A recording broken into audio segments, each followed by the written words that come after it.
네, 우리 하프 9회 또 조직이론 쪽 여러분들 문제 복습한 거 한번 확인해 볼게요. 자, 민츠버그부터 나오는데 민츠버그에서 일부러 맨날 나오는 출제 포인트 그대로 담으면서 여러분들 낚시당할 수 있는 것을 1번으로 좀 놨습니다. 낚시당한 분들 없죠? 민츠버그에서 단순 구조, 집권적이면서 유기적인 구조다. 이게 민츠버그의 단순 구조에서 맞다라고 그랬어요. 평소에 유기적 구조가 집권적이다 말이 안 되지. 근데 민츠버그의 단순 구조는 제가 수업 시간에 자세한 맥락을 설명을 해줬고 요거 맞다라고 그랬습니다.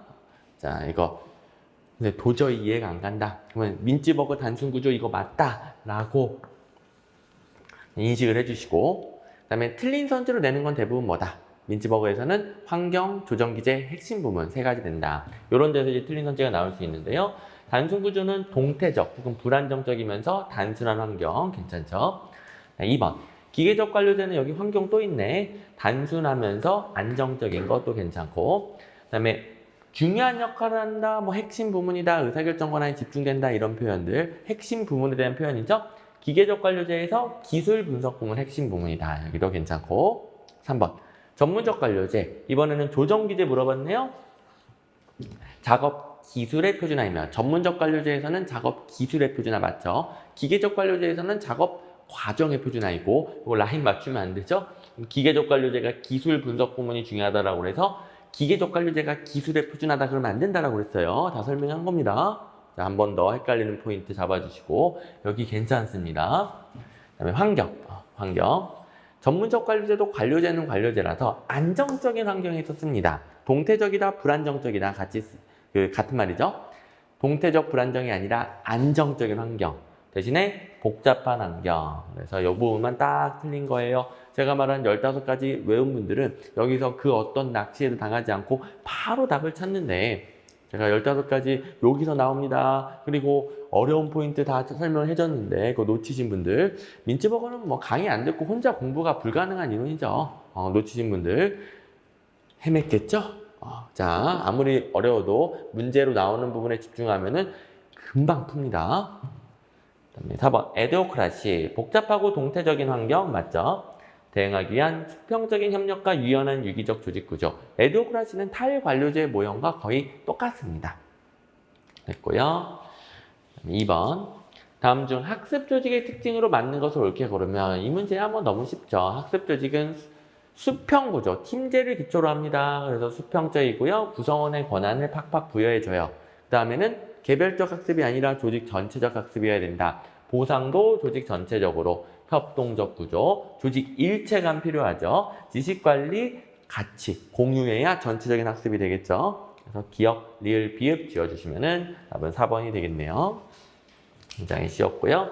블라우와 스쿼트 기억나죠? 호구, 기소, 봉고, 공국. 호구, 기소, 봉고, 공국. 자, 국민에 의한 통제가 가능해야 된다. 공국, 공익 조직이죠. 이런 건 너무 쉽고. 호구, 호의 조직은 구성원의 이익이 제일 중요하다. 수혜자 기준 조직 구조이기 때문에 수혜자 가지고 틀린 선지를 제일 많이 냅니다. 그 다음에 간단한 과제들이 있었는데, 과두제 문제가 발생하기 쉬운 건 호혜적 조직 맞죠? 그렇죠? 호혜적 조직은 호구, 조직 구성원 전체를 위한 조직인데 모든 사람들이 의사결정에 참여할 수 없으니까 소수가 대신 권한을 행사합니다. 그들이 조직 전체 구성원이 아니라 자기들의 이익을 위해 권한을 사용할 수 있는 과두제 문제가 발생하기 쉽다라고 그랬고요.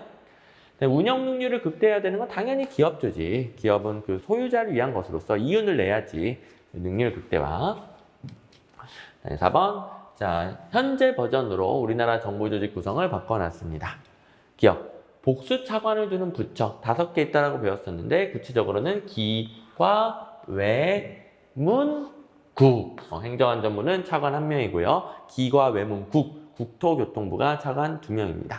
이런 것들은 뭐 자주 나오진 않는데 문제 풀면서 쓱 보고 지나가는 거죠. 그다음에 니은, 청은 행정각부의 소속이긴 한데 독립성이 굉장히 높아요. 그래서 외청으로 설치한다 이렇게 표현한다고 그랬죠. 업무의 독자성이 높고 집행위주의 사무를 수행하며 기상청, 특허청이 있고요. 디귿, 중소기업청은 산업통상자원부에 있었었는데 독립하여 중소벤처기업부, 현재는 중소기업청 없어졌죠. 중소벤처기업부로 승격됐습니다. 디귿 맞고. 그다음에 리을, 국민안전처 없어졌죠. 국민안전처는 소방방재청과 해양경찰청을 흡수하면서 기능이 강화됐던 게 박근혜 정부. 이거 흡수하면서 국민안전처가 설치가 됐었죠. 근데 이제 다시 해체됐고요. 소방방재청은 행정안전부 밑에 소방청으로 들어오고 해양경찰청은 해양수산부 밑에 해양경찰청 이름 그대로 들어왔습니다. 돌렸고. 미음. 감사원 대통령 소속이다. 여러 군데에서 나올 거라고 그랬죠. 그다음에 이거는 아직 안 가르쳐 주긴 했지만 감사원이 헌법기관이다 이런 것도 배울 건데요. 뭐 여기는 뭐 넘어간다 치더라도 이거 골라내야죠. 방송통신위원회 대통령 소속이다. 이거는 쏠쏠이 나온다라고 그랬어요. 6개 위원회 중에 소속 없는 거 하나 있었고 5개 중에서 하나. 방송통신위원회만 국무총리 소속입니다. 대통령 소속입니다. 그러니까 국무총리라고 하면 틀린다고. 대통령 소속이라고. 됐죠? 그래서 옳은 거, 옳지 않은 거, 기억, 리을, 미음 2번이 되겠고요. 5번. 개성기관의 특징을 가장 잘 설명한 거 너무 쉽죠? 개성과 참모 비교하는데 개성기관이 결정하고 집행하는 권한을 가진 계층제 라인이었죠? 답은 4번이고요. 조직 운영에 융통성 부여하고 결정이 아니라 주로 조언하는 권한, 그리고 옆에서 횡적, 수평적, 측명 지원해 주는 것은 참모기관, 전부 다 참모기관에 대한 설명이 되겠죠? 그 다음에 6번. 공기업에 대한 설명으로 옳지 않은 것은, 자, 공기업 하면 공공기관 중에 하나로서 이론적으로는 정부기업형, 공사형, 주식회사형 나누고 우리나라에서는 시장형, 준시장형 나눈다. 기준 다르죠? 그런 것들 암기해서 푸는 건데요. 일단 2번. 정부 기업형 공기업은 정부 조직법에 의해 설립되고요.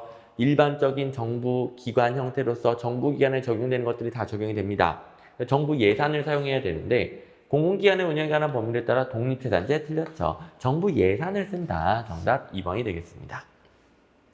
그래서 공사형과 주식회사형이 전형적인 공기업이고 법인이라고 그랬죠. 근데 정부 기업형만 전형적인 공기업이 아니야. 법인도 아니야. 정부 기관, 일반적인 정부 기관처럼 운영이 된단 말이에요. 그래서 시험 문제에 이런 식으로 많이 나오는 거죠. 그다음에 준시장형, 시장형 이렇게도 구분하는데요. 예시들이 좀 나온다라고 그랬습니다. 네, 한국마사회가 준시장형이다. 엄청 많이 나온다라고 그랬었고 도로철도는 뭐 그렇게 많이 나오진 않았지만 한 번씩 나온 적이 있으니까 도로철도까지 해서 준시장형인가 보다. 이렇게 암기해주고 그다음에 공기업 중 자산 규모가 2조 원 이상이고 총 수입액 중 자체 수입액이 대통령령이 정하는 기준, 구체적으로는 85%인데요. 그게 이상이면 시장형이라고 하고요. 이게 안 되면 준시장형이라고 합니다. 둘 다 갖춰야 됩니다. 2조 원 이상이면서 자체 수입액이 총 수입액 중 대통령령이 정하는 기준 85% 이상 둘 다. 그래서 준시장형 중에서는 2조 원이 안 된, 2조 원이 넘는데 준시장형인 것도 있긴 있겠죠. 어쨌든 이 기준을 외워주시고 그다음에 1번은 여러분들이 보면 되겠습니다. 7번 책임운영기관에 대한 설명 중 올바르지 않은 것은 자 책임운영기관 일단 이 문제를 보니까 좀 이론적인 부분을 물어봤네요. 우리나라 암기 문제는 아니네요. 자 이론적으로 쭉 정리한 거 있죠. 신공공관리론 조직원리에 따라 등장한 것인데 민영화시킨 것은 아니죠. 민영 아닙니다. 정부가 하는 겁니다. 정부 조직이고요. 대신에 민간 경영기법인 성과관리를 들여옵니다. 그래서 2번 일반 행정기관에 비해 이거 책임운영기관 일반 행정기관인데 일반 행정기관 중에서 다른 애들에 비해 예산 및 인사에 대한 재량권이 팍팍 부여됩니다. 이 성과중심관리는 재량권을 부여하고 성과로 책임지도록 하는 거잖아요. 이런 논리 뭐 어마어마하게 나왔죠.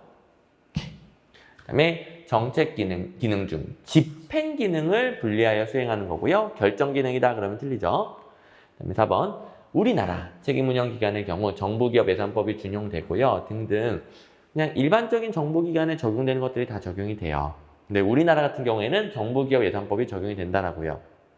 물론 나중에 정부기업 예산법이 모든 조직에 적용되는 건 아니고 특정 조직에 적용된다 이런 걸 배우긴 하는데 여기서는 그냥 국가재정법, 뭐 정부기업 예산법, 정부조직법 등 이런 일반적인 정부기관에 적용되는 법률들이 책임운영기관에도 그대로 적용된다 그러면 맞고 적용되지 않는다 그러면 틀리고 이것만 대비하면 되죠?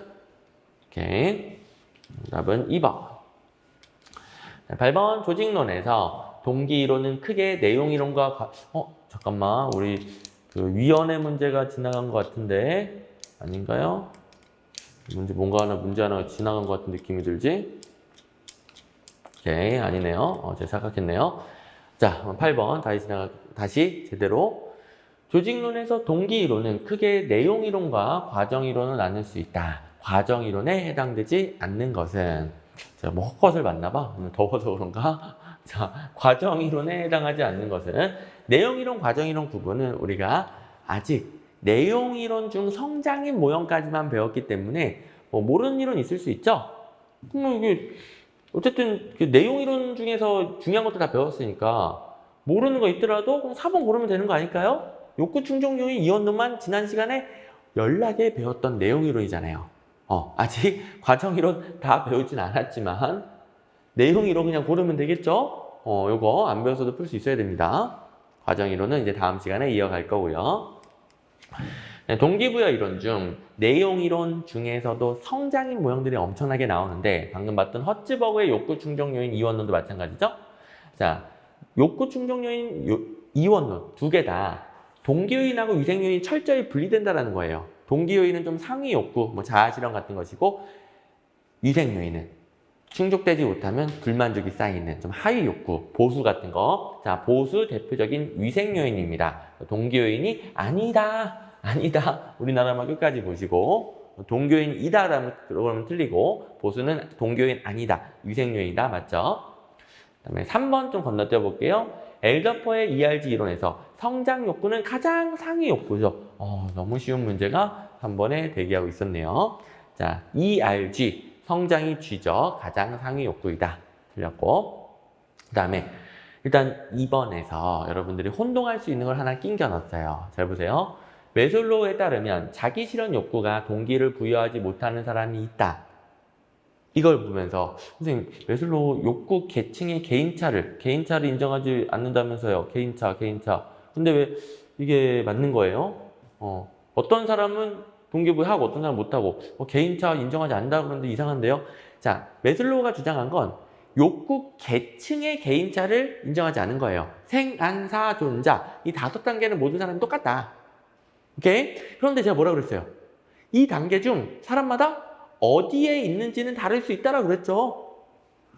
자기 실현 욕구 가장 상위 욕구예요. 아직 요 단계에 못 다다랐으면 자기 실현 욕구가 동기를 부여하지 못할 수 있겠죠. 헷갈리지 말라고 넣어놨고요.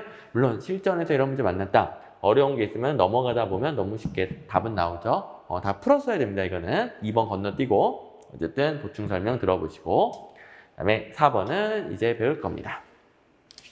다음 10번 조직 내 인간 행동은 여러 가지 개인 수준의 변수의 영향으로 인해 다양하게 나타난다. 다음 동기이론에 대한 설명 중 가장 적절한 것은 역시 동기부여 이론 엄청 나온다고 그랬죠?